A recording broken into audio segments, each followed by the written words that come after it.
Emma Peygamberjan bir mübarek sözünü aýdypdyr.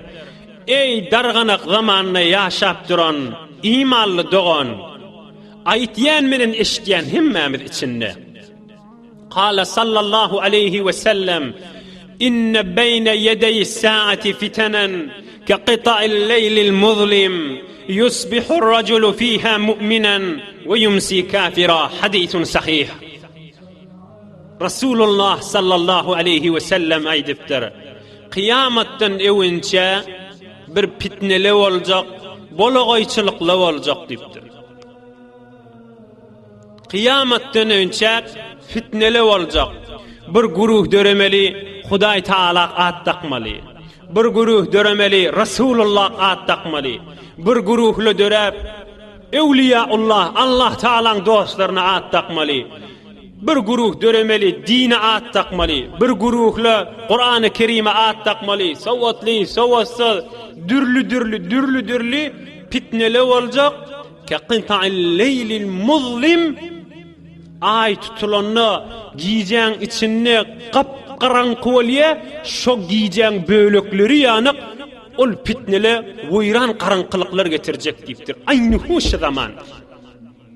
Üsüsüne insan özüni yitirip, her kepleri eşitip, her pikirleri eşitip, her zatlar okuyup, Hudaý Taala dille girtdula, Kur'an-ı Kerim'i dille girtdula, Rasulullah dille girtdula, ulamalara dille girtdula, mescit medreselere dille girtdula, börk koysaň dille girtdula, Kur'an-ı Kerim okuýsaň dille girtdula, Allah Taala'nın buyruğunun içinde bolanda dille girtdula, şol zaman boljak.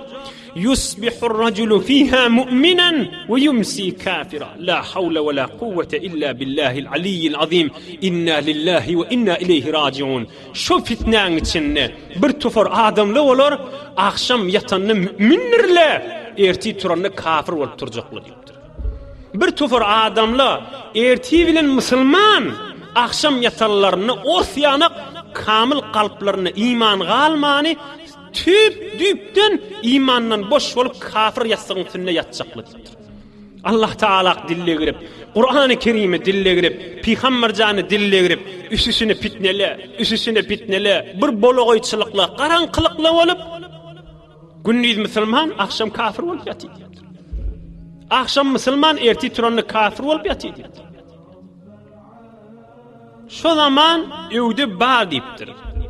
Hudaý saklasın, dilimizi öwrenşamasın. Ey jowan dostlar, Hudaý üçin nasihat edäwäy diýen, Allah üçin aýdýan. Dilimizi öwrenşamasın. Bir adam kafir bolup geçse, ol adama jinaza okylmak dogry däl. Şol şojura bolup geçelligini bilip, men sen jinaza okuýsak, okuýany özi günahkar bolýandyr. İýdinden sadaka vermek dogry däldir. İýdinden Kur'an-ı Kerim okuýmak dogry däldir. İýdinden Hudaýa şol adam ýaňşdy diýip doga etmek de dogry däldir. Allah Taala peýgamberleri emredipdir. Kafir bolup geçen ataňa da doga etmek dogry däl diýipdir. Metni Kur'an-ı Kerim'de İbrahim Halilullah'ın barada gurrunma. Azer bolup kafir bolup geçen dädine doga etmek ijazat bermeýän diýipdir Hudaý Taala. Ay onda da doga etip galjak diýilse, doga etýäniň özi günahkar boljakdyr. Kafir bolup geçmek diýen ulkan zatdyr. Damak çalsa haram bolýar. Jinaza okuymak dogry däl, doga etmek dogry däl, Kur'an okuymak dogry däl, oň tarafyndan sadaka vermek dogry däl. Ýöne bir betbaht bolup geçen adam bolýar. Rasulullah sallallahu aleyhi ve sellemin aýdan kefini gözden ahir zamanna aýny zaman fitneli boljak, tekrar edeýin. Üsüsüne karanqylyklar boljak. Akşam imanın içinde erti turanna imandan çıkıgly. Akşam imanın içinde erti turanna imandan çıkıgly. Gündüz imanın içinde akşam yatanna imandan çıkıgly. Mescidine, medresesine, ahun mollasyna, ulamalara, Peygamberjana, dine, Ewliyaullahlara dille girmek bilen aňryganik barmak bilen sap imandan çıkarlar bolar diýipdir. Inni sen men bir bellemeli adamız va Rasulullah sallallahu aleyhi ve sellem bir nusha aýdypdyr. Ol gözümüziň nuri, başymyzyň täji bolan, ol wujudi, innami, gözi, kalbi, kulagy we tamam sagy soly ewi üstü asy nur imandan dolu olan Resulullah sallallahu aleyhi ve sellem aydıptır.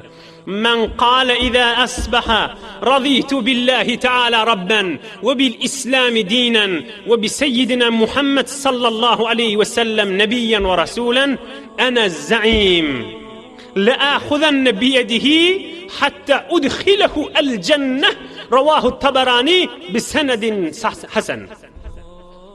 Ey dostlar, öyünüzde yazdan koyun. Huda için yazdan koyun. Yaddaş etten koyun. Resulullah sallallahu aleyhi ve sellem aydıptır. Haysi veriniz, güne erti öğrenne, güne dağına taranna aytsa, ne men aytsa, Arabisini bilyen multak Arabisi. Raditu billahi ta'ala rabben ve bil islami dinen ve bi Muhammed sallallahu aleyhi ve sellem nebiyyen ve rasulen. 3 kelime. Manası şey. Hudaya men razı oldum, sen men Rabbim, İslam men dinim ve Muhammed sallallahu aleyhi ve sellem men rasulum deyip şu 3 kelimeni aytsa her kim erti bilen öğrenne. Men peygamber gamin molyan, kefil olyan, şol adamın elinden kıyamet gün tutayın, tek cennetin içine salyansam elinden gövermeyin.